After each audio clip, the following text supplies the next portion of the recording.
Good morning, students. We taught you about the Charak Samhita, Charak Acharya Charaka, chapter 17, Acharya Charaka. About Acharya Charak, I told you something that Acharya Charak was a great Ayurvedacharya, and he wrote the book Acharya Samhita.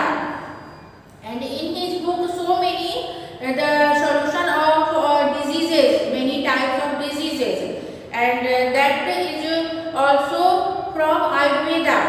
वो आयुर्वेद के ही ज्ञाता कहे जाते थे। आयुर्वेद को जो है निकालने वाले, जो स्टैंड करने वाले, बोला जाता है ना कि उसको नींव देने वाले, मतलब खोज करने वाले वही थे, आचार्य चरक ही थे। उनके नाम पे ही वे पढ़ा आचार्य संहिता, चरक संहिता नाम दिया गया उस बुक का।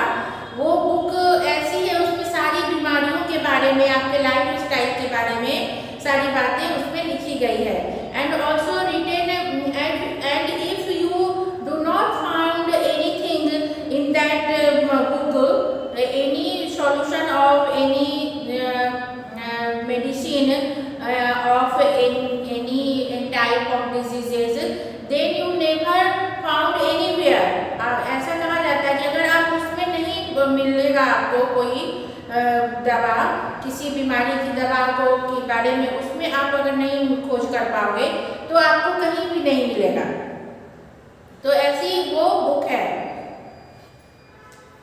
तो once more I going to teach you this chapter. चरक नामना प्रसिद्ध आचार्य क्रिस्तस्य प्रथम शताब्द्याम आयुर्वेदस्य महान पंडितः।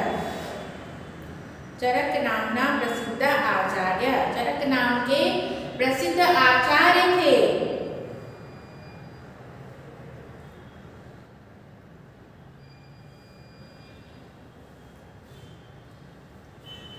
आचार्य मतलब डॉक्टर भी बोल सकते हो, आयुर्वेदाचार्य बोलते हैं ना, तो आयुर्वेदाचार्य भी बोल सकते हो कि a great scholar of Ayurveda, Ayurveda से महान पंडित, a great scholar of Ayurveda named Charak, named Acharya Charak, he lived in the first century, प्रथम शताब्द्याम, he lived in the first century AD. सह कनिष्क नृपते राजवैद्य आसीत्, he was the Rajvaidya of king of Kanishka, Kanishka के राजा के, वहाँ के जो राज दरबार के वो राजवैद्य थे। अस्य आचार्यस्य चरक संहिता नामकः सुप्रसिद्ध ग्रंथः वर्तते। ये आचार्य का, अस्य आचार्यस्य चरक संहिता नाम का, चरक संहिता नामकः सुप्रसिद्ध ग्रंथ वर्तते, जो है बहुत फेमस, सुप्रसिद्ध मतलब वेरी फेमस, ट्रीटाइस, ग्रंथ को ट्रीटाइस बोलते हैं। तो there is a famous treatise of this Acharya Charak. आयुर्वेदस्य प्राचीनतमेषु विश्वविख्यातेषु it is counted among the most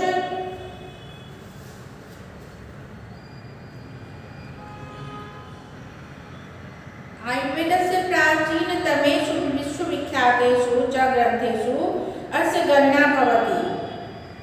Ayurveda के विश्वविख्यात जो भी ग्रंथ है ना, बहुत सारे ग्रंथ हैं, सभी ग्रंथों में इनकी गणना जो है सो अस्य गणना भवति, इनकी गणना होती है। सभी जितने भी विश्वविख्यात ग्रंथ हैं उनमें से ये एक ये है Charak Samhita. It is counted among the most ancient world famous treatises of Ayurveda. Ayurveda के जितने भी ग्रंथ बने हैं उनमें से एक ये भी हैं, इनकी भी गणना उसमें की जाती है। अस्मिन् ग्रंथे सूत्र स्थानम, निदान स्थानम, विमान स्थानम, शरीर स्थानम, इंद्रिय स्थानम, चिकित्सा स्थानम, कल्प स्थानम, सिद्धि स्थानम चेति अष्टो प्रकरणानि सन्ति। Here the 8 section in this in his book, in his treatise, this नाम is it name of them. एतेषु सर्वेषु प्रकरणेषु सम्मिल्य 20-100 अध्यायाः सन्ति.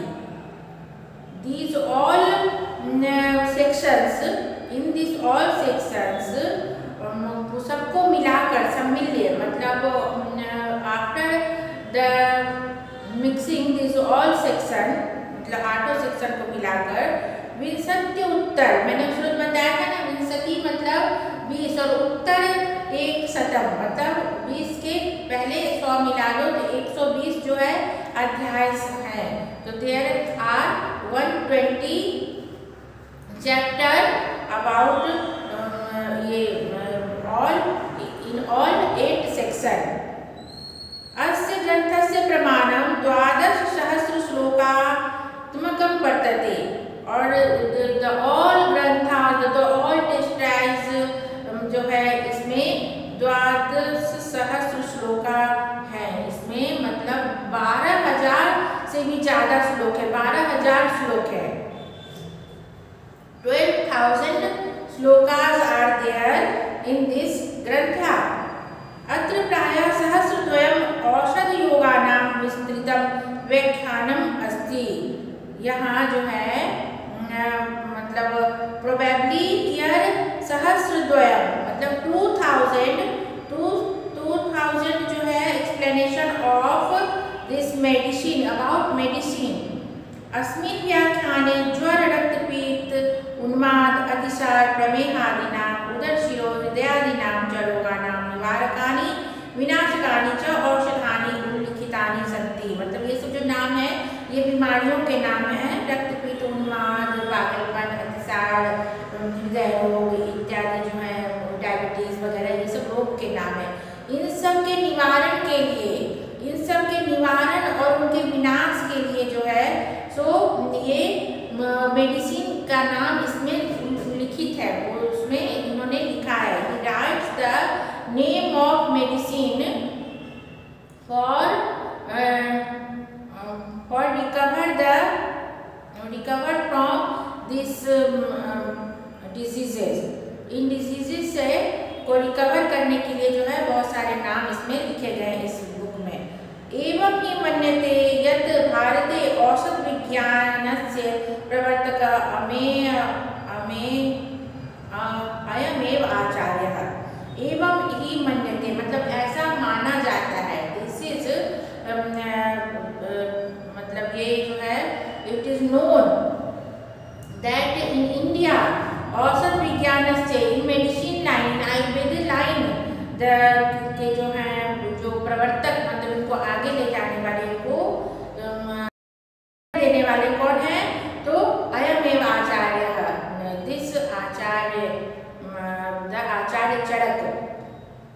निखिलम अपि आयुर्वेद साहित्यम आचार्यस्य चरकस्य उच्छिष्टम अस्ति. निखिलम आयुर्वेद साहित्य निखिल मतलब पूरा संपूर्ण मतलब इन ऑल आयुर्वेद लिटरेचर आचार्य चरक जो हैं वो सबसे बढ़ चढ़ कर है.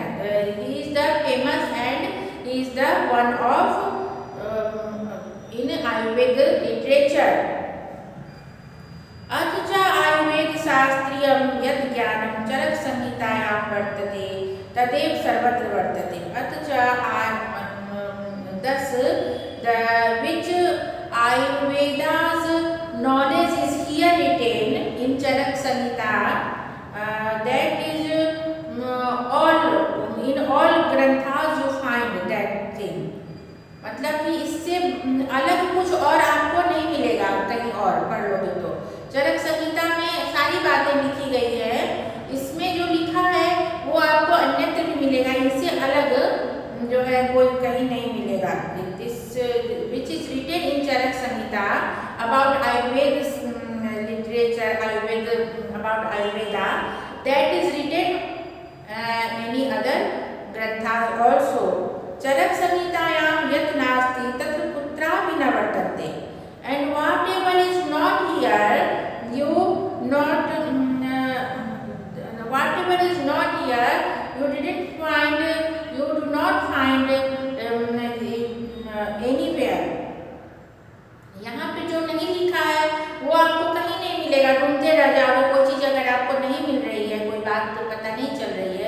अगर चरक संहिता में नहीं मिली तो आपको कहीं भी किसी और अन्य पुस्तक में नहीं मिलेगी, कहीं कुछ भी पढ़ लो।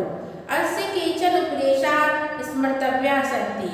सो इनकी जो है चरक, आचार्य चरक की, अस्य मतलब आचार्य चरक की, some order of Acharya चरकः is rememberable।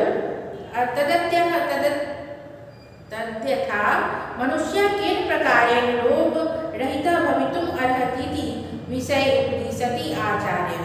तद्यथा मतलब so for example the people how the free from disease, people how became the free from disease, how and this subject, in this subject Acharya said that naro hitahar vihar sevi, हित आहार विहार सेवी, हित plus आहार है और विहार सेवी समीक्षकारी विषयेषु, विषयेषु असक्तः, विषयेषु मतलब विषयों में जो अपनी इंद्रियां हैं उनमें आसक्ति होती है ना, उनसे विषयों में आसक्त। दाता क्षमा सत्यपरः क्षमावाना तो सेवी च भवत्यरोगी, भवति भवतु भवत अरोगी, भवति अरोगी, वही होते हैं, वही अरोगी होते हैं। कौन? जो क्षमावान है और आप्त उपसेवी हैं, जो किसी दुखी की सेवा करते हो, सर्व्स द, जो है दुखी व्यक्ति उनकी सेवा करते। अर्थात यह नरः हितस्य आहारस्य विहारस्य च सेवनं करोति। यहाँ उसका मीनिंग लिखा ही है कि the man who Yeats beneficial food, हित आहार मतलब जो हमारे हित में है आहार। आपने 8th क्लास में पढ़ा होगा कोरुक में कि हु निरोगी भवति, कोरुक में तो वहां पे बोला है हित बुक, मित बुक एंड ऋत बुक, हित बुक, मित बुक एंड ऋत बुक वर्ड आया है कि one who eat the beneficial food, balance food, and one who eat the food according to the season, and one who eat sufficient food, not many, कि आपको अच्छा लग रहा है खा रहे हैं, limited food, that will become free from disease, वो जो है रोग से मुक्त हो सकते हैं, वही निरोगी हो सकते हैं। तो that is written here that कि यह नरः हितस्य आहारस्य विहारस्य च सेवनं करोति। The man who eat the beneficial food, with balanced food, and सर्व कार्यं समीक्ष्य करोति, and he do well-being, and the object sensual pleasure, who is charitable, truthful, forgiving, सभी कार्य की समीक्षा करते हैं। विषयेषु नितरामासक्तः न भवति, मतलब कि वो किसी भी सेंसुअल प्लेजर में निरत नहीं रहते, उसी में संलग्न नहीं रहते हैं कि सेंसुअल प्लेजर है तो उसमें हम लगे हुए हैं, उसमें ही आसक्त है, वैसी नहीं। एंड यह दानम करोति, who charited, who donated something, some पैसा या कपड़ा या जो भी डोनेट करना। एंड व्यवहारे समत्वम क्षमा भावम च आचरति, and also who behave the forgiveness and samatva मतलब the normal behaving for all people में एक समान जो भावना रखते हैं, व्यवहार करते हैं और क्षमा भाव रखते हैं।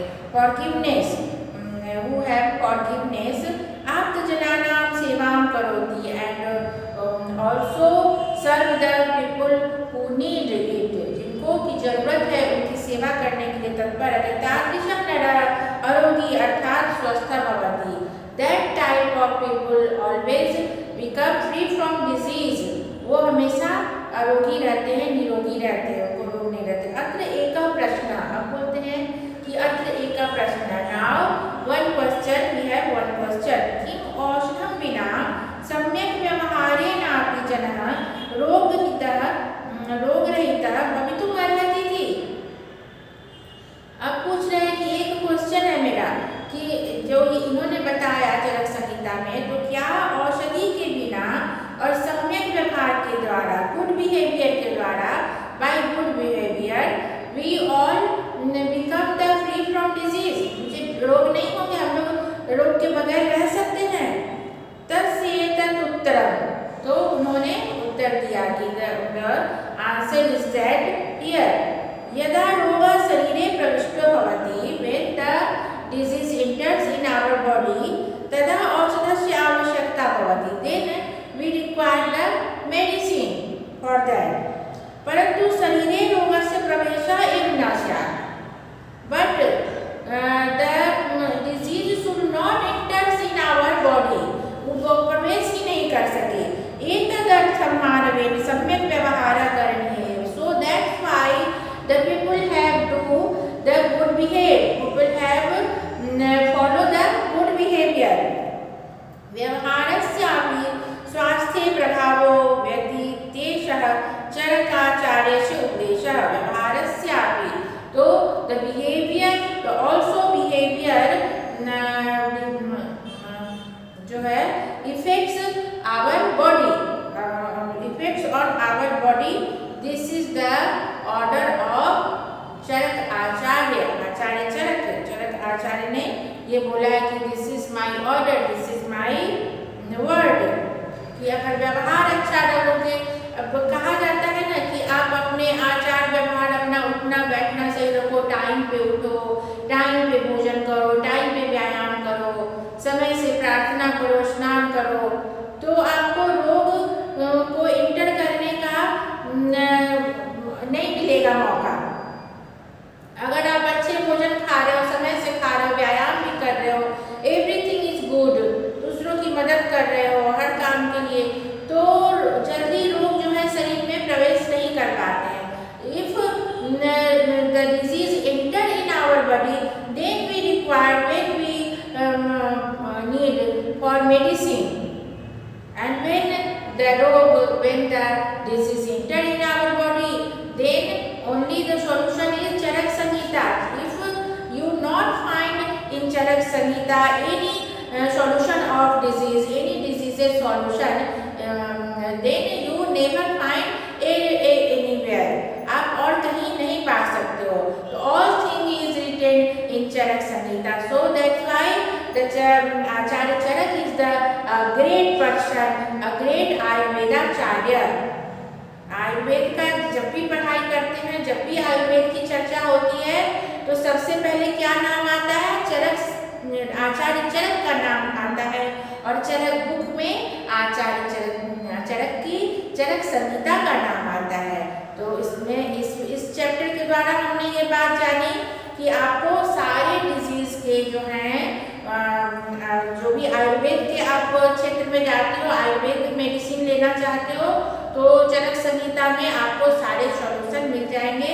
और if you not find here, then you not find anywhere, आपको और कहीं भी नहीं मिलेंगे, कहीं भी नहीं दिखेंगे, कहीं और नहीं लिखे मिलेंगे। बहुत सारे ग्रंथ हैं आयुर्वेद में, पर this is the best, this is among all grantha, Charak Samhita is the best, written by Acharya Charaka, Acharya Charak.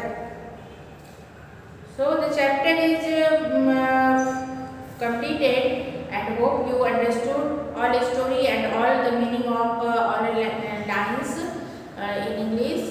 And next day we follow the exercises. What you say? And any word meaning hard you feel here, then I write the blackboard, write on blackboard.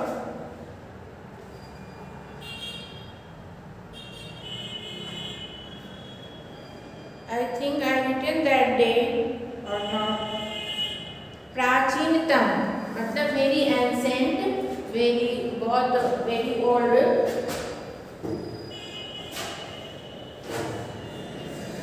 Right down some meaning. प्राचीनतम मतलब very old and ancient, very old और very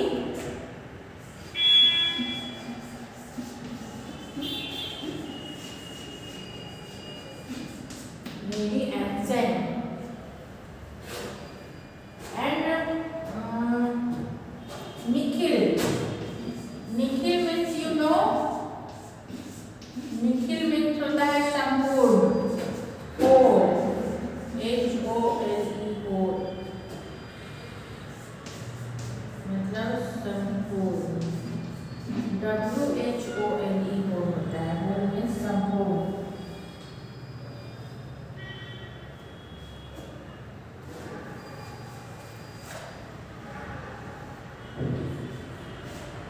WHOLE whole, whole मतलब संपूर्ण, और HOLE whole मतलब क्या, bill, जो कोटड़े हम लोग पढ़े हैं ना, वो HOLE होल होता है। WHOLE होल मतलब निखिल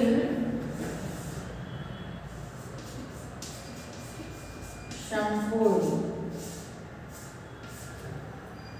और ओनली HOLE होल, होल मतलब क्या पढ़े हम लोग, बिल, बिल, कोटड़े, कोटर, कोटर वर्ड पढ़े थे ना कि वो जो सर्प को मार देता है, वो वाले कहानी में 6th में पढ़े थे आई थिंक सो। काका, काका और वो कहानी क्या थी,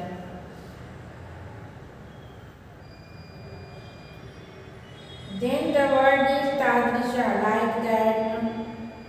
प्रविष्ट, प्रविष्ट मतलब इंटर, प्रविष्ट,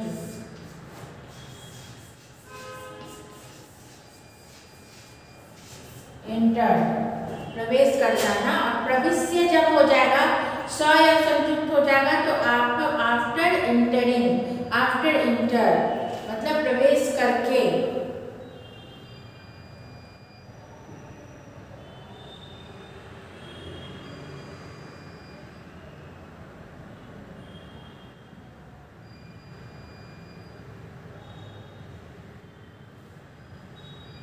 आप्तोपसेवी,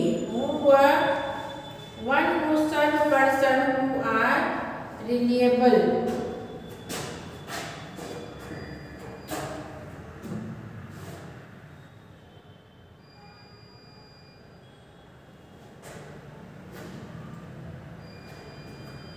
यहाँ आप लोग के बुक में लिखा है, आप लोग देख सकते हो, द पेज नंबर 69 में अंडरलाइन कर लीजिए आप लोग।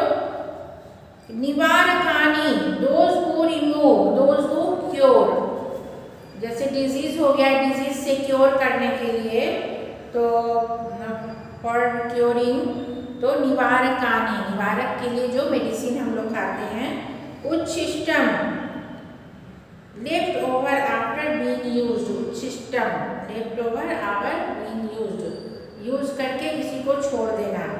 स्मर्तव्य, worthy to be remembered, स्मर्तव्य worthy to be remembered, स्मरण करने के लायक। समीक्षकारी, one who behaves after thinking, समीक्षकारी one who behave after thinking, समीक्षा करना होता है ना, समीक्षा करते हैं, बिहेव करते हैं, किसी के बारे में कुछ बोलते हैं, one who behave after thinking. हितहार विहार सेवी, one who eats good food and practices good conduct, one who eats good food and practices good conduct। दाता, donor। आप्तोपसेवी, one who serves person who are reliable, one who serves person who are reliable, जिनको जरूरत है, जो जरूरतमंद है, उनको उनकी सेवा करना, from diseases, healthy. Arogi, free from diseases. So not so many word here, that is hard. You write down and learn. Very few words are here. So we will take the exercise in next video. Bye bye.